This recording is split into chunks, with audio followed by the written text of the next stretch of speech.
simulasi IKM 32 JP, kemudian kemarin pembahasan Gemini 32 JP, dan hari ini diseminasi insya Allah 2 JP, sehingga untuk memenuhi NHK kita insya Allah sudah terpenuhi, gitu ya.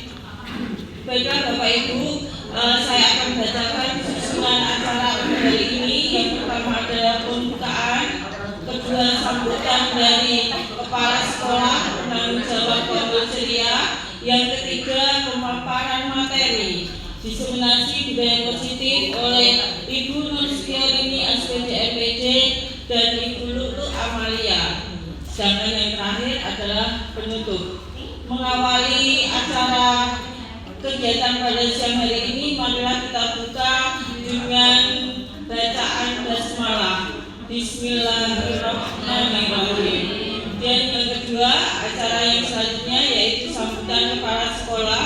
Kepadanya kami persilakan. Terima kasih Pak yang diberikan.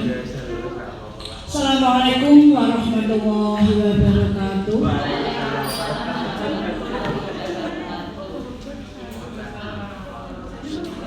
Bapak Ibu peserta diseminasi yang saya hormati, diseminasi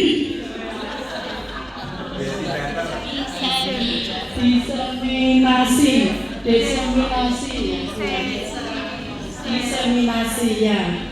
Ini saya ulang. Bapak Ibu peserta diseminasi yang saya hormati, pada siang hari ini marilah kita ikuti kegiatan ini dengan rasa senang hati, dengan ikhlas, sehingga dengan kita mengikuti dengan hati yang senang, ikhlas, nanti akan membawa manfaat bagi diri kita sendiri. Bapak Ibu yang saya hormati, alhamdulillah SMP 2 Kaliwungu bisa menelurkan kembali guru penggerak. Bagi Bapak Ibu guru yang masih muda, monggo nanti kalau ada kesempatan silakan untuk diikuti, karena dengan mengikuti program guru penggerak nanti insya Allah akan memberikan manfaat yang luar biasa bagi diri kita sendiri, terutama karir kita ke depannya. Untuk hari Senin Bapak Ibu, Kombel Ceria ini saya mau membuatkan jadwal sehingga setiap Senin nanti kita mengadakan kombel.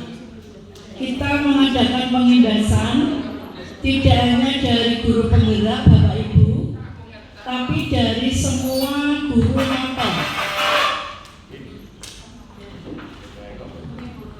Jadi nanti setiap mapel nanti akan memberikan presentasi tentang pembelajaran yang berbasis kurikulum merdeka, sehingga nanti setiap Senin nanti berbeda-beda dari berbagai mapel. Mungkin nanti Senin depan, untuk persiapan Senin depan nanti bisa mapel PKN ya. Mapel PKN nanti bisa memberikan pembahasan tentang bagaimana pembelajaran dengan kurikulum merdeka, sehingga nanti bisa kita melihat bagaimana nanti kita bisa memberikan masukan atau mungkin berbagai praktik baik juga dari masing-masing mapel, memberikan saran dan masukan sehingga nanti Kombel Sepeda Ceria nanti menjadi lebih aktif kembali yang hal itu. Ini memang diagendakan setiap hari Senin Bapak Ibu. Nanti waktunya ya memang hanya 1 jam. Ini saya tidak panjang lebar karena ini dari guru penggerak ini nanti mau memaparkan waktunya harus 1 jam. Maka tidak panjang lebar yang akan saya sampaikan, kurang lebihnya mohon maaf. marilah kegiatan ini kita ikuti dengan senang hati, Bapak Ibu nggih. Semoga bermanfaat bagi diri kita sendiri dan khususnya bagi banyak orang nanti bisa ditularkan. Demikian yang saya sampaikan, kurang lebihnya mohon maaf. Assalamualaikum warahmatullahi wabarakatuh. Waalaikumsalam warahmatullahi wabarakatuh. Terima kasih atas motivasi yang diberikan kepada kita. Semoga hari ini bisa membuka diri kita, hati kita untuk senantiasa terus belajar meningkatkan kompetensi kita sebagai guru. Oke, untuk menuju acara inti saat ini acara inti yaitu disimulasi modul 1.4 budaya positif oleh Ibu Nur Setioni SPD MPD, kemudian dilanjutkan oleh Ibu Lulu Amalia SPD. Padanya kami persilakan.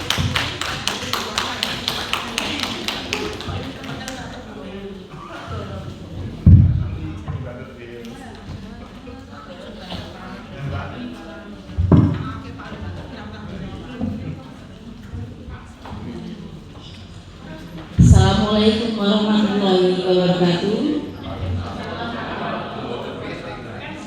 Alhamdulillah, puji syukur senantiasa kita panjatkan dari Allah Subhanahu wa taala karena atas nikmat kesempatan, atas nikmat waktu, kesehatan kita diperkenankan untuk hadir pada acara diseminasi modul 1.4 budaya positif pendidikan guru penggerak. Yang kedua, sholawat serta salam senantiasa kita aturkan pada junjungan kita Nabi Muhammad Shallallahu Alaihi Wasallam yang senantiasa kita tunggu-tunggu syafaatnya di akhir nanti. Yang terhormat Ibu Dr. Anda Fitriani selaku Kepala SMP 2 Kaliwungu, yang saya hormati Bapak Ibu Guru, rekan kerja kami yang senantiasa bersemangat untuk belajar.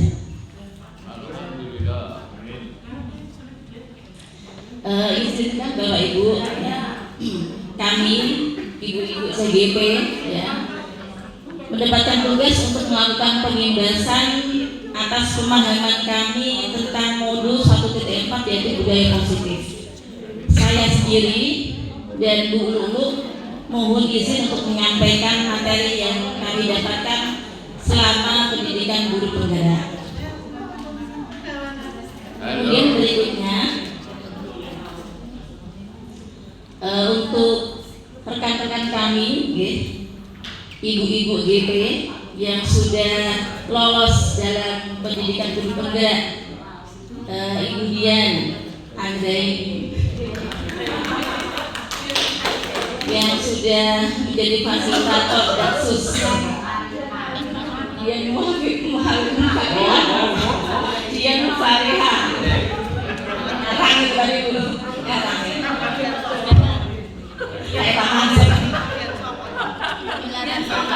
kemudian yang kedua kami Ibu Kasini GP yang sudah berhasil lolos jadi pengajar praktik, dan rekan kami juga Ibu Tasmiati yang insya Allah nanti akan menjadi pengawas SMP dan Pekat Kudus. Motivasi ekstrinsik. Motivasi ekstrinsik itu motivasi yang timbul oleh pengaruh dari luar. Misalnya kita menerapkan School.id ya, untuk konsekuensi anak-anak yang melakukan pelanggaran. Itu konsekuensi kan. Apa motivasi mereka? Aku nggak nyaman. Aku nak dihukum Pak Mansur misalnya. Maaf, nggak nyaman aku mati sering dibully misalnya gitu. Itu adalah motivasi ekstrinsik. Atau motivasi untuk mendapatkan imbalan atau penghargaan itu juga termasuk motivasi ekstrinsik. Ya, begitu. Jadi yang ingin kita terapkan dalam disiplin positif itu bagaimana menumbuhkan motivasi intrinsik anak-anak atau murid dalam pelaksanaan budaya positif. Oke, Bapak Ibu bisa diterima nggih? Oke, pertanyaan betul ya.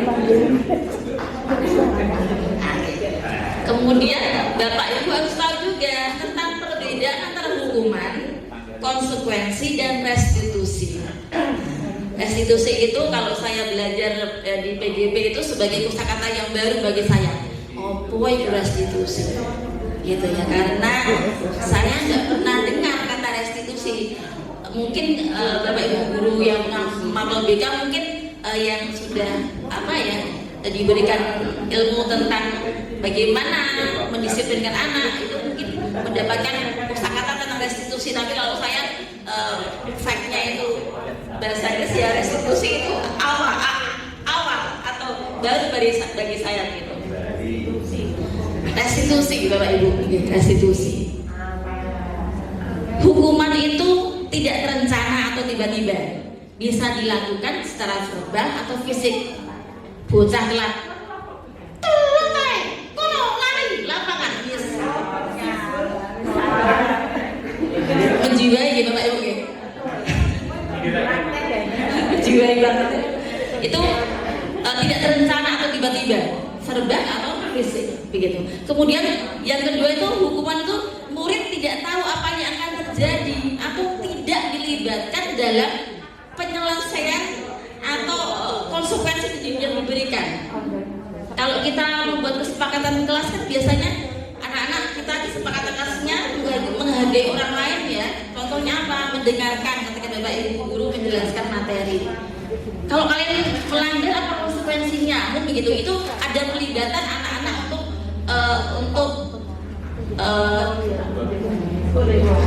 pelibatan anak-anak akan apa konsekuensi yang akan mereka dapatkan jika mereka melanggar. Tapi kalau hukuman itu tidak ada pelibatan murid, atau kita menyebutnya itu searah. Guru dewe seputusno kowe ono kepel kelas misalkan, atau kowe ono lari lapangan. Nah, itu adalah tidak ada pelibatan konsekuensi yang akan didapatkan oleh anak ketika mereka melanggar.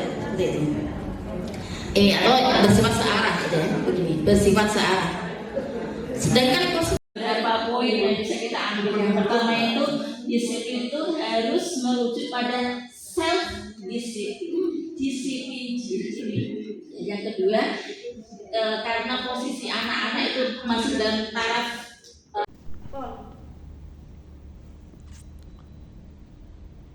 tahapan segitiga restitusi, yaitu 1. Menstabilkan identitas. Menstabilkan identitas yaitu berbuat contoh-contoh kalimatnya yang untuk merestitusi anak, contohnya yaitu antara lain berbuat salah itu tidak apa-apa. Yang kedua, tidak ada manusia yang sempurna. Yang ketiga, saya juga pernah melakukan kesalahan seperti itu. Siapa saja juga bisa berbuat salah. Kita bisa menyelesaikan ini. Yang berikutnya, bapak atau ibu tidak tertarik mencari siapa yang salah, tapi bapak atau ibu ingin mencari solusi dari permasalahan ini. Kamu berhak merasa begitu. Kamu berhak merasa begitu, tidak apa-apa kok. Semua manusia itu tempatnya salah dan dosa. Tidak apa-apa. Saya juga pernah melakukan kesalahan. Tidak kamu saja seperti itu. Tapi kan semua itu ada alasannya. Misalkan seperti itu. Itu menstabilkan contoh-contoh kalimat menstabilkan identitas. Yang berikutnya, langkah kedua yaitu validasi tindakan salah. Contohnya, padahal kamu bisa melakukan yang lebih buruk dari ini ya. Bisa juga seperti itu disampaikan ke anak atau ke siswa. Kamu setelah melakukan kesalahan, kamu tadi barusan berbuat apa? Teman saya ngomong jelek, saya juga bahas sama ngomong jelek. Malah dia nggak terima. Saya langsung menarik bajunya. Nah, terus gurunya bilang memvalidasi tindakan salah. Oh, tidak apa-apa. Semua orang bisa melakukan perbuatan salah. Manusia itu tempatnya salah dan dosa. Padahal kamu bisa terus langsung masuk ke tahap validasi tidak akan salah. Padahal kamu bisa melakukan yang lebih buruk dari ini ya. Atau kamu pasti punya alasan mengapa melakukan menarik baju temanmu seperti itu. Toh, kamu patut bangga pada dirimu sendiri karena kamu telah melindungi sesuatu yang penting buatmu. Ya, seperti itu. Kamu hanya menarik bajunya untuk kamu tidak berbuat yang lebih membahayakan atau lebih bahaya dari itu, atau kamu untuk kamu tidak melakukan hal yang lebih jelek dari itu, lebih tidak baik dari itu, atau lebih tidak pantas dari itu. Hanya seperti itu untungnya. Itu contoh-contoh dari kalimat-kalimat dari validasi tindakan salah. Dan berikutnya adalah langkah ketiga, menanyakan keyakinan. Menanyakan keyakinan itu Bapak Ibu bisa contohnya diawali kalimat apa yang kita percaya sebagai kelas atau keluarga, apa nilai-nilai umum yang telah kita sepakati, apa yang kita percaya sebagai kelas atau keluarga. Nah, setelah melakukan seperti itu, kira-kira apa yang kita percaya sebagai suatu keluarga atau suatu kelas, suatu anggota kelas. Setelah seperti itu, setelah tindakan seperti itu, kira-kira nilai-nilai apa yang kamu yakini? Nah, kalau menurut kamu keyakinan apa? Kamu yakin melakukan perbuatan itu adalah suatu kesalahan? Seperti itu. Apa nilai-nilai umum yang telah kita sepakati apa? Dan berikutnya, apa bayangan kita tentang kelas yang ideal kalau menurut kamu? Kelas yang ideal itu seperti apa? Nah, seperti itu. Kalau harapan inginan kamu menjadi kelas atau keluarga yang ideal itu seperti apa? Kamu ingin menjadi orang seperti apa? Menurut kamu, suatu yang kamu lakukan itu, kamu yakin tidak itu adalah perbuatan yang salah atau benar? Tidak benar, Bu. Orang saya ngomong jelek itu nggak benar, ngomong kotor itu nggak boleh oleh agama atau aturan manapun itu tidak dibenarkan. Dan terus kamu ingin menjadi orang seperti apa kalau itu kamu yakini adalah suatu kesalahan? Saya ingin menjadi orang yang lebih baik. Saya ingin menjadi orang yang selalu berkata-kata yang sopan, yang pantas, yang baik, yang tidak jorok, yang penuh, yang kata-kata yang santun, misalnya seperti itu. Kamu ingin menjadi orang seperti itu? Iya, Bu. Terus harusnya bagaimana? Nah, anak diberikan pertanyaan atau penawaran atau pemantik, misalkan seperti itu bisa. Ingin seperti apa? Saya ingin menjadi orang yang lebih baik dari sekarang, Bu. Caranya bagaimana? Saya akan membiasakan kata-kata yang santun, kata-kata yang sopan, terutama pada orang tua maupun kepada teman. Itu adalah tahapan-tahapan segitiga restitusi. Kalau sudah anak di tahap ketiga ini sudah mengungkapkan menyatakan jalan keluar atau problem solvingnya, solusinya, berarti dia sudah menemukan solusi atau jalan keluar dari permasalahan tersebut atau permasalahan yang telah dihadapi atau dialaminya tersebut. Nah, itu tadi tentang penerapan segitiga restitusi dari saya. Nah, ini saya pernah praktek restitusi anak.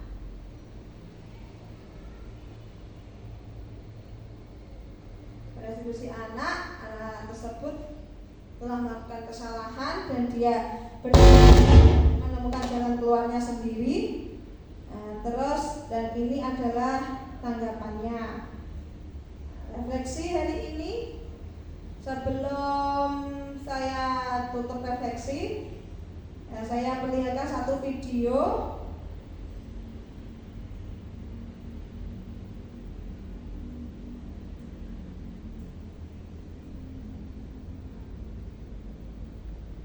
ya. video tentang segitiga restitusi.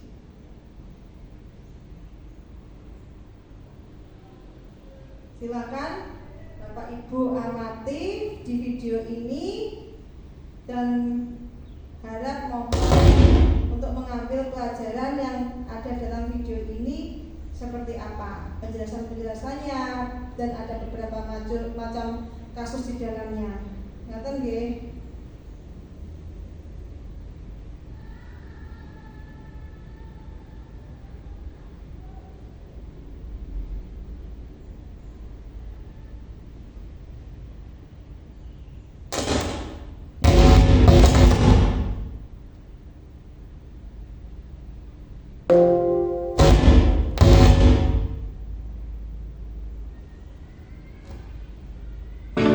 diterapkan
suara tidak menghakimi atau memojokkan, sehingga dapat mengembalikan murid pada posisi positif.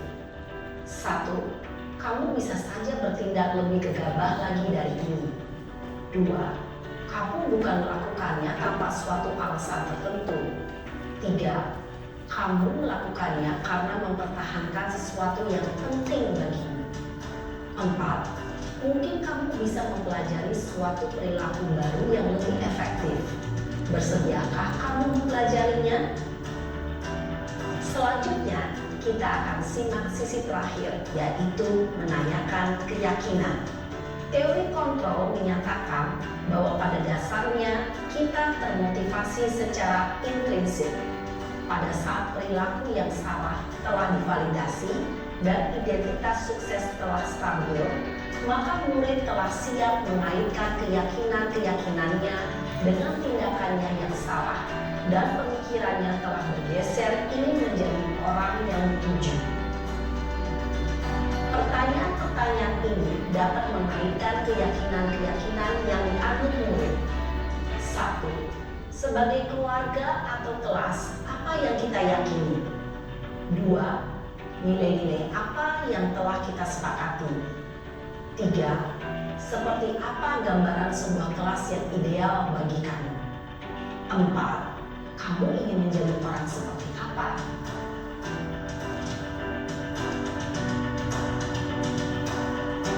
Dalam menerapkan segitiga restitusi, perlu diperhatikan beberapa hal, yaitu 1.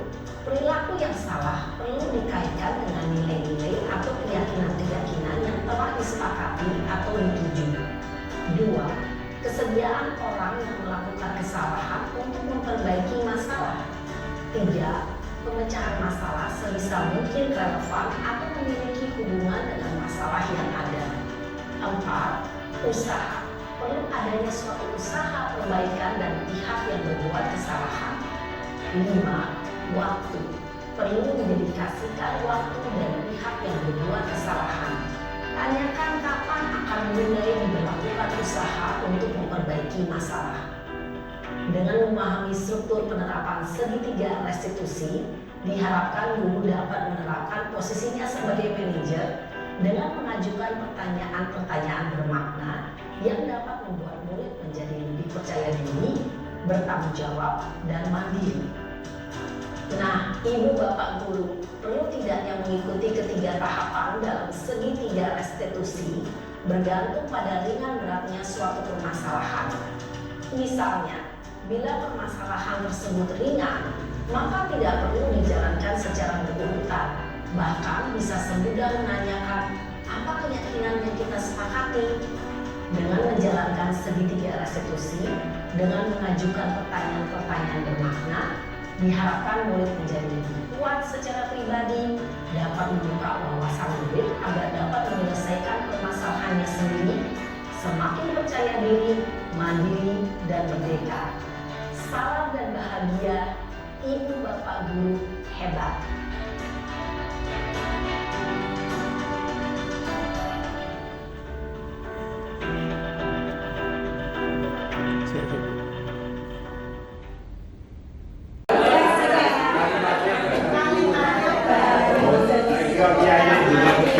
Budaya positif dengan filosofi KHD menentukan generasi. Budaya positif dapat terwujud dengan mendorong kolaborasi antara warga, sekolah melalui keyakinan sekolah yang dibentuk dari kesepakatan-kesepakatan kelas dan mengerucut dari keyakinan kelas, akhirnya keyakinan sekolah yang harus disepakati dan dijalankan bersama.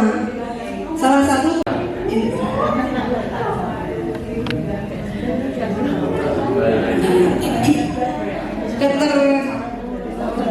ini kata kodenya lama. Nanti iya lebih coba.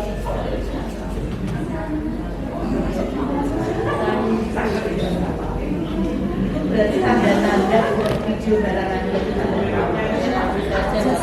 Ya, kotor-kotor itu adalah hal yang menurut kamu tidak benar. Itu kamu yakin hal itu tidak benar. Saya yakin itu tidak benar, Bu. Salah. Terus berarti menyalahi keyakinan kesepakatan kelas yang kita buat dong berarti. Iya. Terus bagaimana langkah selanjutnya? Apa solusi kamu? Saya akan lebih baik, Bu. Saya Bertahan hidup, kasih sayang, penguasaan, kebebasan dan kesetaraan. Dan disiplin positif ini bertujuan memahami kata-kata yang kotor. Nah, saya terus temennya saling lapor, Bu, si Danis Bu ngomongnya jelek-jelek, pisau-pisau terus. Saya praktekkan, menstabilkan identitas. Langsung saya gini, saya praktek. Danis, kamu merasa melakukan apa baru saja ngomong jelek, Bu. Itu namanya menstabilkan identitas contohnya. Jadi membuat si pelaku atau anak tersebut merasa tenang, tidak langsung dibentak atau dihadik atau divonis. Oh itu yang ngomong itu nggak sopan, jangan begitu. Yang baru saja kamu lakukan itu suatu tindakan apa? Tapi mungkin ini perlu proses, proses untuk anak-anak juga, untuk bapak ibu guru juga. Proses untuk menjadi jauh lebih sabar menghadapi anak-anak. Jadi menstabilkan identitas itu membuat anak tersebut menjadi tenang dan kembali ke kelompok mereka kembali. Jadi anak itu merasa terlindungi, tidak terus dibentak atau dimarahi. Kamu tahu apa yang kamu lakukan, Denis? Nah, seperti itu. Itu salah satu contoh dari kalimat menstabilkan identitas. Dan yang kedua alurnya yaitu validasi tindakan yang salah. Terus Denis, setelah kamu tahu menyadari melakukan suatu kesalahan, terus kamu berbuat apa sama temanmu? Saya terus menjambaknya, Bu. Untung saya tidak berbuat lebih dari itu. Nah, seperti itu. Kira-kira menurut kamu benar apa enggak? Jadi maksudnya di sini, Bapak Ibu, segitiga restitusi itu adalah suatu penawaran, bukan paksaan, bukan hukuman. Jadi kalau seperti itu menurut kamu benar apa salah? Ya tidak, Bu. Nah, terus kita lanjut ke alur terakhir yaitu menyayangkan keyakinan.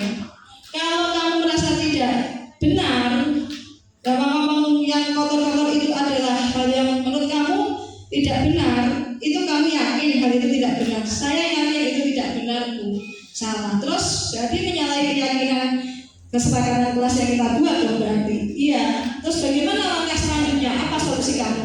Saya akan lebih baik, Bu. Saya akan lebih berkata sopan lagi, berusaha berkata lebih baik dan lebih sopan lagi kepada teman, terutama kepada orang tua. Ya baguslah kalau begitu. Kita buktikan aksi nyatanya, kan gitu. Jadi selesai sudah permasalahan dan kita sebagai guru bisa memposisikan kita sebagai manajer dengan baik. Itu yang dimaksud dengan alur segitiga restitusi, Bapak Ibu. Nah, tentu hal tersebut tidak bisa instan kita terapkan, perlu butuh proses.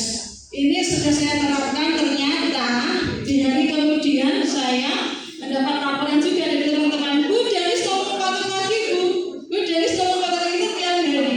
Jadi memang kuncinya satu kata, sabar. Jawa sukses kan benar orang Jawa. Kalau kita melakukan seperti itu, apa itu langsung sekali proses.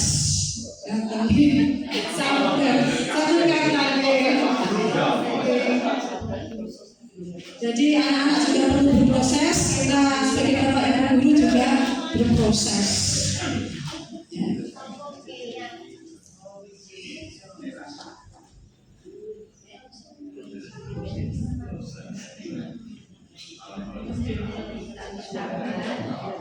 Sebenarnya ini ada kasus, tapi kebetulan videonya tidak bisa diputar. Seperti kasus.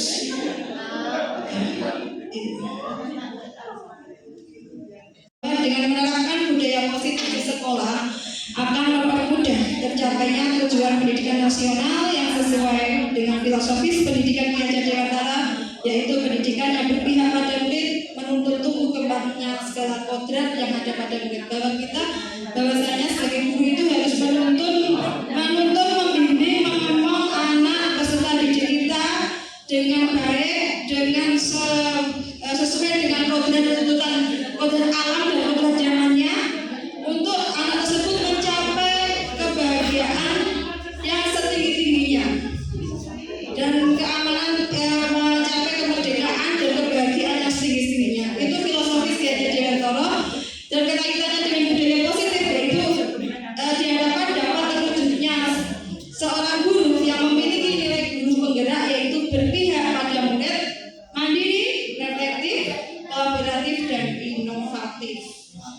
Menurut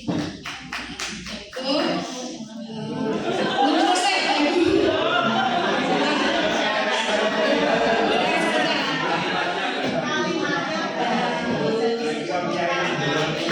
budaya positif dengan filosofi KHD mencukupkan durasi ini. Budaya positif dapat terwujud dengan mendorong kolaborasi antara warga, sekolah melalui keyakinan sekolah yang dibentuk dari kesepakatan-kesepakatan kelas dan mengerucut dari keyakinan kelas akhirnya keyakinan sekolah yang harus disepakati dan dijalankan bersama. Itu hanya menuntun murid seluasa mungkin sesuai dengan kodrat zaman dan kodrat tadi di mejanya kebahagiaan dan kepuasan yang setinggi-tingginya. Demikian saya rasa itu cukup dari saya. Terima kasih atas perhatian Ibu Bapak semua. Apabila ada kesalahan kata saya mohon maaf. Apabila kami berjaya. Wassalamualaikum warahmatullahi wabarakatuh. Terima kasih kepada narasumber Ibu Nur Setiarini SPJ MPJ dan Ibu Lulu Amalia. Ini saya tawarkan, sudah menarik sekali ya materinya. Saya tawarkan, tetapi ini menarik cuma kayaknya sudah bagaimana ini? Apakah ada ceritanya juga atau enggak? Kalau tidak jadi berarti saya akan simpulkan ya dari pemaparan tadi yang pertama adalah bahwa setiap orang dalam melakukan sesuatu itu pasti ada alasannya. Tadi disebutkan 5 kebutuhan dasarnya: bertahan hidup, kasih sayang, permasaan, kebebasan dan kesenangan. Dan disiplin positif ini bertujuan memahami dan menyadari apa yang dilakukan berdasarkan motivasi intrinsik. Kemudian Bapak Ibu, dalam menangani masalah anak tadi diharapkan kita melakukan restitusi, ya, menstabilkan anak dulu, kemudian validasi tindakan kesalahan dan menanyakan keyakinan. Yang terakhir langkah nyatanya adalah kita membuat kesepakatan kelas dan nantinya kesepakatan kelas itu menjadi sebuah keyakinan kelas dan harapan yang lebih besar itu adalah adanya keyakinan kelas. Seperti itu, baiklah, kok rasanya tidak sabar ya untuk menutup